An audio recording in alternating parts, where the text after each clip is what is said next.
তো hello excuse me friends, কি দাদা আবার সেই এক জামা পরে চলে এসেছো ভিডিও বানাতে, তাও আবার সরস্বতী পুজো নিয়ে ভিডিও? একটু নতুন জামা। ওকে ওকে ওকে চেঞ্জ করছি, তবে আমার স্টাইলে। 3, 2, 1। তো বন্ধুরা, আজকের ভিডিওতে আলোচনা করতে চলেছি সরস্বতী পুজোকে নিয়ে, মানে বাঙালির ভ্যালেন্টাইন্স ডে কে নিয়ে। অর্থাৎ বাঙালি 12 মাসে 13 পার্বণের মধ্যে এই সরস্বতী পুজোটি হলো এমন একটি পুজো যেটিকে প্রতিটা কাপেল এই দিনটিকে ভ্যালেন্টাইন্স ডে হিসেবে সেলিব্রেট করে। তো আজকের এই ভিডিওতে এই সরস্বতী পুজোর কিছু ফ্যাক্টস নিয়ে আলোচনা করতে চলেছি বন্ধুরা। তো চলো ভিডিওটি শুরু করা যাক।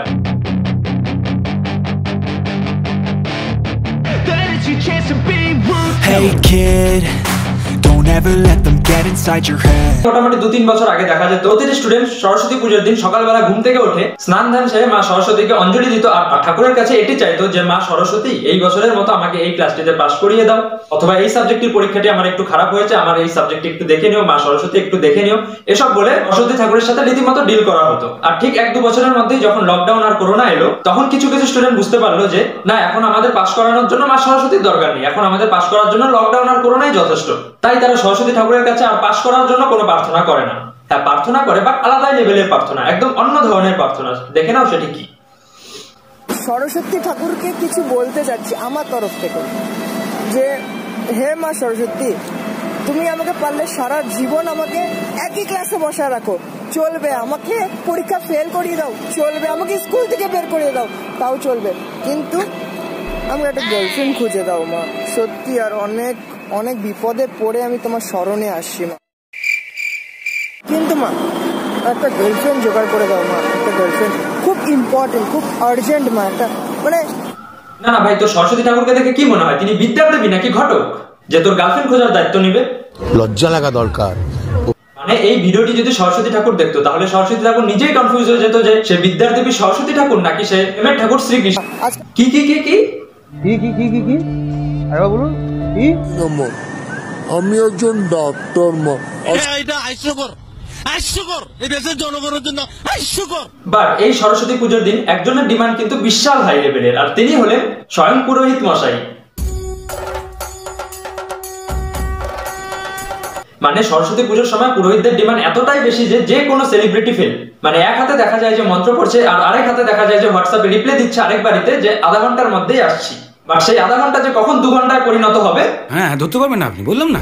বাট তাও সরস্বতী পুজোর সময় ব্রাহ্মণদের কাছে যে কোনো সেলিব্রিটি ফেল, যে কোনো পলিটিক্যাল নেতা ফেল। ও হ্যাঁ, পলিটিক্যাল নেতার কথা বলতে মনে পড়লো যে সরস্বতী পুজোর মন্ত্র কিন্তু শুধুমাত্র ব্রাহ্মণরাই পড়তে পারে না, আমাদের দিদিমণিও সেই ভালো রকমের মন্ত্র পড়তে পারে। তাই নাকি? তো চলো একটু দেখে নিই যে আমাদের দিদি কেমন মন্ত্র পড়ছে। জয় জয় দেবী চরাচর সারে, ওকে। কুচসিচ ভূত মুক্তাহারে।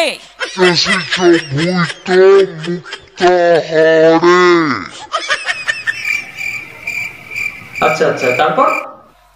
বিনা পুস্তক রঞ্জিত হস্তে সরস্বতী মহাভাগে বিদ্যা কমলা লোচনে বিশ্বরূপে বিশালাক্ষী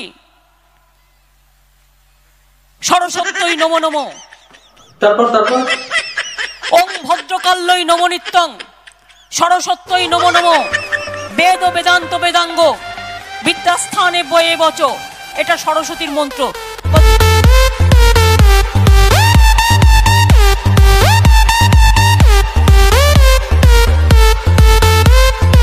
তো বন্ধুরা, ভিডিওটি কেমন লাগলো কমেন্ট করে জানিও, ভালো লাগলে একটি লাইক করে দিও, আর চ্যানেলে নতুন হয়ে থাকলে সাবস্ক্রাইব করে দিও।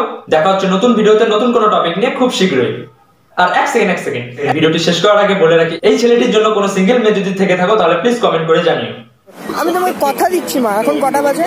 12টা বাজতে 5 মিনিট বাকি। আমি কথা দিচ্ছি 5 তারিখে, ঠিক আছে, 5 তারিখে ভোরবেলা 5টার সময় উঠে খালি পেটে আমি তোমার অঞ্জলি দেবো, খালি পেটে আমি তোমার অঞ্জলি দেবো মা। হ্যাঁ হ্যাঁ, সরস্বতী পুজোর সময় তো সবাই পেট ভরে খেয়ে অঞ্জলি দেয়, বাট এ কিন্তু না খেয়ে অঞ্জলি দিবে, ঠিক আছে? সো একটু তো দেখতেই হবে সরস্বতী ঠাকুর, তাই না?